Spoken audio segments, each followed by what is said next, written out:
ரிஷப ராசியில பிறந்த ஆண்களா நீங்க? அப்படின்னா இந்த பதிவு உங்களுக்கு தாங்க.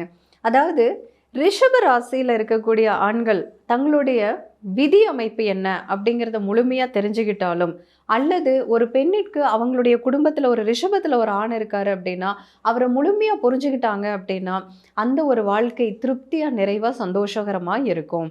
பாருங்க, இந்த ரிஷப ராசியில இருக்கிற ஆண்கள் வந்து ரொம்ப வசீகரமான தோற்றம் கொண்டவங்க.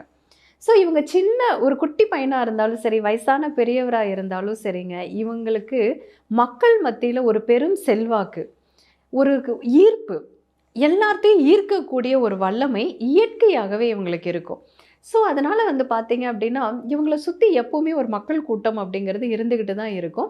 அதேபோல வந்து இவங்களுடைய பேச்சாற்றல் அப்படிங்கிறது அபரிதமா இருக்கும். ஒரே ஒரு விஷயம் தாங்க, இவங்களுக்கு காதல் திருமணமா இருந்தாலும் சரி, நிச்சயிக்கப்பட்ட திருமணமாக இருந்தாலும் சரி, வரன் தேர்ந்தெடுக்கிறதுல ரொம்ப ரொம்ப கவனமா இருக்கணும்.